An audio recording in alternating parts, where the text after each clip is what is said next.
ఆచి చికెన్ మసాలా. కాకినాడ జిల్లా సామర్లకోట మండలంలో ఘోర ప్రమాదం జరిగింది.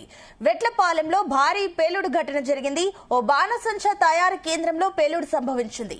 ఈ ఘటనలో 6 మరణించినట్లు సమాచారం. భారీగా మంటలు ఎగిసిపడ్డాయి. సమాచారం అందుకున్న వెంటనే ఫైర్ సిబ్బంది రంగంలోకి దిగి మంటలను అదుపులోకి తెచ్చారు. మంటల్లో పలువురు కార్మికులు చిక్కుకున్నట్లు తెలుస్తోంది.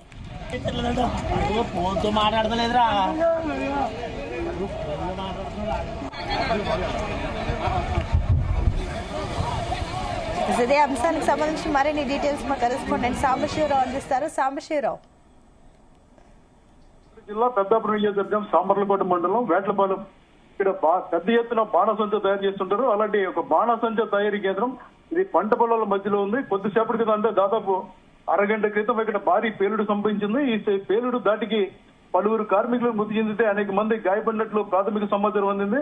వచ్చిన శబ్దానికి 4 కిలోమీటర్ల మేర ప్రజలు భయాందోళనకు గురయ్యారంటే ఆ స్థాయిలో అక్కడ బాణసంచ తయారవుతుండగా ఏదైతే తారా చూపులు తయారు చేస్తున్నారో దానికి సంబంధించి పేలుడు జరిగిందని స్థానికులు చెబుతున్నారు. దీంట్లో ఇప్పటి వరకు 4 నుంచి 6 వరకు చనిపోయిన, ఒకసారి 10 మంది వరకు చనిపోయినవచ్చని చెప్తున్నారు. అయితే కొంతమంది మాత్రం సజీవ దహనం అయిపోయారు. లోపల 40 మంది వరకు కార్మికులు ఉన్నారు. వాళ్ళని బయటకు తీసుకురావడానికి ఇటు పోలీసులు అదేవిధంగా అగ్నిమాపక శాఖ అధికారులు కూడా ప్రయత్నిస్తున్నారు.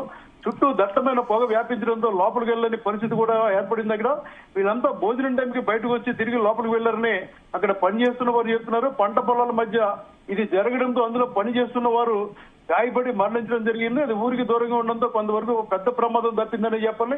ఈ సంఘటనలో కూడా దాదాపు 10 మంది వరకు చనిపోయినట్లుగా అధికారులు చెప్తున్నారు. పెద్దాపురం డీఎస్పీ శ్రీహర్రాజు ఆధ్వర్యంలో పోలీసులు చేరుకున్నారు. అదేవిధంగా పెద్దాపురం ఆర్డీఓ శ్రీరమణి, ఇతర ఫైర్ సర్వీస్ అధికారులు, రెవెన్యూ అధికారులు సంఘటనా స్థలానికి చేరుకున్నారు. ఇది వేట్లపాలెం నుంచి పెదపూడి వెళ్లే దారిలో పంట పొలాల మధ్యన ఉన్న కేంద్రం ఇది. తరచూ ఇక్కడ బాణసంచ, వేట్లపాలెం అంటే బాణసంచ తయారీకి పెద్ద పేరు. ఈ బాణసంచ తయారు చేస్తుండగా తరచూ ప్రమాదాలు జరుగుతున్నాయి. నిబంధనల ప్రకారం పోలీసులు, రెవెన్యూ అధికారులు, ఫైర్ సర్వీసు, కమర్షియల్ ట్యాక్స్ అధికారులు కూడా ప్రతి నెల కూడా వీటిని తనిఖీలు చేయాల్సి ఉంది. అయితే కేవలం ఏదైనా సంఘటన జరిగినప్పుడు లేదంటే మన దీపావళికి దగ్గర చేసి మాత్రమే వీళ్ళు తనిఖీలు చేస్తుండటంతో ప్రమాదాలు నిత్యకృత్యంగా మారాయని అందులో పనిచేసే కార్మికులు కూడా చెప్తున్నారు. అక్కడ నిబంధనల ప్రకారం అక్కడ నీరు అందుబాటులో ఉండాలి, ఇసుక బస్తాలు ఉండాలి, ప్రాథమిక వైద్యం అందుబాటులో ఉండాలి. ఇవన్నీ ఉన్నాయో లేదన్నది ఇప్పుడు ప్రమాదం జరిగిన తర్వాత మాత్రమే ఈ పోలీసులు, రెవెన్యూ అధికారులు దీన్ని గుర్తించే పనిలో ఉన్నారు. మొత్తం మీద పెద్ద ప్రమాదం జరిగింది. ఇప్పటికీ ఇంకా మంటలు వ్యాపిస్తున్నాయి, దట్టమైన పొగ వ్యాపించి ఉంది. స్థానికుల్లో భయాందోళన నెలకొని ఉన్నాయి. 40 మంది వరకు పనిచేస్తున్న ఈ బాణసంచ తయారీ కేంద్రంలో అసలు ఎంతమంది పనిచేయడానికి అనుమతి ఉంది, అందులో మహిళలు ఎవరైనా ఉన్నారా అన్న దాంట్లో కూడా ఆలోచిస్తున్నారు. వాస్తవానికి బాణసంచ తయారీ కేంద్రంలో మహిళలను వినియోగించడం లేదని కూడా స్పష్టమైన నిబంధనలు ఉన్నాయి. కానీ అక్కడ పరిస్థితి చూస్తే మహిళలు కూడా ఉన్నట్లు తెలుస్తుంది. ఈ ప్రమాదానికి సంబంధించి ఇంకా పూర్తి వివరాలు తెలియజేస్తుందని కొద్దిసేపటి క్రితం పోలీసు అధికారులు ప్రకటించారు. సునీత. అయితే సాంబశివరావు, మరోపక్క ఇప్పుడు అక్కడ కొంతమంది కార్మికులు కూడా చిక్కుకున్నట్లు సమాచారం అందుతుంది. దానికి సంబంధించిన డీటెయిల్స్ ఏంటి? కార్మికులు లోపల చిక్కుకుపోయిన మాట వాస్తవం. ఎందుకంటే చాలా మంది మనం చూస్తున్నాం, ఆ వీడియోలో కూడా ఉన్నాయి. ఇక మహిళ పూర్తిగా సజీవ దహనపై కూర్చున్నట్టుగా గాలిపై కనిపిస్తుంది. లోపలికి వెళ్ళడానికి కూడా ఇంకా పూర్తి టైం పడుతుందని చెప్తున్నారు. లోపల కార్మికులు ఉన్న మాట వాస్తవానికి బాణసంచ తయారీ కేంద్రంలో 25 నుంచి 40 మంది వరకు పనిచేస్తున్నారు.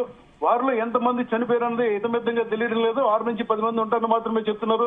కనీసం అరగంట అయితే తప్ప అక్కడ ఏం జరిగిందని కూడా చెప్పలేని పరిస్థితి ఉందంటారు. 5 నిమిషాల క్రితం స్థానికంగా అక్కడికి వెళ్ళిన పోలీసులు మాత్రం 7 చనిపోయారని చెప్పడం జరిగింది. లోపల చాలా మంది ఉన్నారు. అంటే దాదాపు 15 నుంచి 20 మంది వరకు లోపలే ఉన్నారు. వాళ్ళందరినీ బయటికి తీసుకొస్తే తప్ప ఎంతమంది చనిపోయారు, ఎంతమంది తీవ్ర గాయాలకు గురయ్యారన్నది తెలియాల్సి ఉంటుంది. సునీత. అయితే ఇప్పుడు ప్రస్తుతం మంటలు అదుపులోకి వచ్చాయా సాంబా?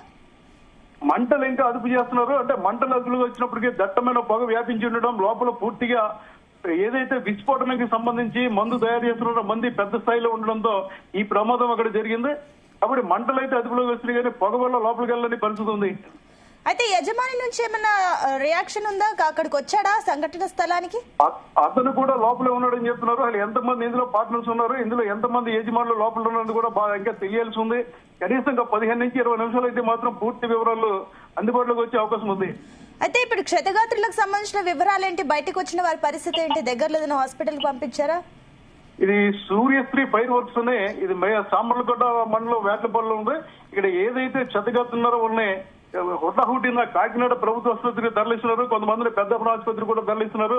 ఇప్పటికీ మంటలు పొలాల నుంచి దట్టమైన మంటలు వస్తుంటే అదేదో బాంబు పేలిన అక్కడ పరిస్థితులు కనబడుతున్నాయి. ఎవరైతే పోలీసులు, అగ్నిమాపక శాఖ అధికారులు అంబులెన్స్ ద్వారా వాళ్ళని తరలించే ప్రయత్నాలు అయితే చేస్తున్నారు.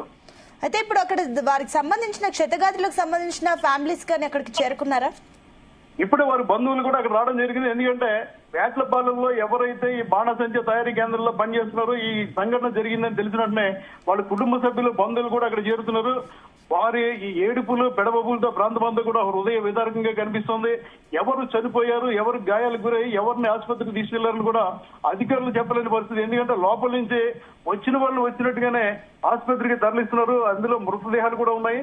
దీన్ని బట్టి ఆసుపత్రి ఇటు పెద్దాపురం, ఇటు కాకినాడ ప్రభుత్వ ఆసుపత్రికి వెళ్తే తప్ప పూర్తి వివరాలు మేము చెప్పలేము. కానీ ఖచ్చితంగా ముందు జాగ్రత్తలు చర్యలు తీసుకుని గాయపడిన వారికి మాత్రం మెరుగైన వైద్యం కోసం ముందు తరలిస్తున్నామని అధికారులు చెప్తున్నారు. సునీత, అయితే సాంబశివరావు, మరోపక్క ఇప్పుడు దానికి సంబంధించి ఫైర్ సేఫ్టీ ప్రికాషన్స్ కానీ వీటికి సంబంధించి ఏమైనా పాటిస్తున్నారా? గతంలో ఇలాంటి యాక్సిడెంట్స్ అక్కడ ఏమైనా జరిగాయా? వేట్లపాలెంలో తరచు ప్రమాదాలు జరగడం ఆనవాయితీగా వస్తుంది. ఉమ్మడి తూర్పుగోదావరి జిల్లాలో ఇటు వేట్లపాలెం కావచ్చు, లేదంటే రాయవరం, ఇటు కడప, కాకినాడ రూరల్, అదేవిధంగా పలు ప్రాంతాలు కోనసీమ, బిఆర్ అంబేద్కర్ కోనసీమ జిల్లాలో, ఇటు తూర్పుగోదావరి జిల్లాలో కూడా పెద్ద ఎత్తున బాణసంచ తయారీ కేంద్రాలు ఉన్నాయి. ముఖ్యంగా ఏదైతే కడప మండలం కాకినాడ రూరల్ కి సంబంధించి చుప్పిపాడు, ఈ వేట్లపాలెం బాణసంచ బాగా ప్రసిద్ధి. ప్రస్తుతం పెళ్లిళ్ల సీజన్ కావడంతో పెద్ద ఎత్తున బాణసంచ రాత్రి మగలు తయారు చేస్తున్నారు. నిబంధనల ప్రకారం రాత్రి వేళ బాణసంచ తయారు చేయకూడదు, 14 ఏళ్ల లోపు పిల్లల్ని పనిలో పెట్టుకోకూడదు, అదేవిధంగా మహిళలు కూడా పనిలో పెట్టుకోవడం లేదు. కానీ అక్కడ మన కొన్ని ఫోటోలు బయటకు వచ్చిన, వీడియోలతో పాటు వచ్చిన ఫోటోల్లో మహిళలు కాలిపోయి కనిపిస్తున్నారు. అంటే ఖచ్చితంగా అక్కడ నిబంధనల విరుద్ధంగా జరుగుతుందని మాత్రం చెప్తున్నారు. దీని మీద ఎప్పటికైనా పోలీసులు ఇక్కడ సహాయ చర్యల్లో పాల్గొంటూనే మిగతా పోలీసు యంత్రాంగాన్ని ఉమ్మడి తూర్పుగోదావరి జిల్లా వ్యాప్తంగా పంపించి రెవెన్యూ, పోలీసు, అగ్నిమాపక అధికారులు తనిఖీలు చేసి ఎవరైతే నిబంధనలు వ్యతిరేకంగా ఈ బాణసంచ తయారు చేస్తూ ప్రజల ప్రాణాలతో చెలగటమాడుతున్నారో, ఇవి ఒక మానవ బాంబులు తయారయ్యారు కాబట్టి వీళ్ళ మీద కఠిన చర్యలు తీసుకోవాలని కూడా ప్రజలు కోరుతున్నారు. ఇప్పటికే గతంలో ఒక రాయవరంలో సంఘటన జరిగింది. అదేవిధంగా ఇదే వేట్లపాలెంలో కూడా 2-3 సంఘటనలు జరిగినాయి. వీటన్నిటిని దృష్టిలో పెట్టుకుని ఖచ్చితంగా పోలీసులు చర్యలు తీసుకోవాలి. రెవెన్యూ అధికారులు రారు కాబట్టి పోలీసుల జిల్లా ఎస్పీ బిందు మాధవ్ చొరవ తీసుకుని పోలీసులతో దాడులు జరుపుతూనే వీటికి సరైన గుణపాఠం చెప్పినట్టు అవుతుంది. మిగతా డిపార్ట్మెంట్ పట్టించుకోవట్లేదు కాబట్టి ఆ దశగా చర్యలు తీసుకోవాలని కోరుతున్నారు. ముఖ్యంగా ఏదైతే సామర్లకోటలో ఈ రోజు సంఘటన జరిగిందో దానికి సంబంధించి పూర్తి స్థాయిలో దర్యాప్తు జరిపి నిందితులు కూడా అదుపులో తీసుకోవాలని కోరుతున్నారు. Right, thank you Sambasivarao.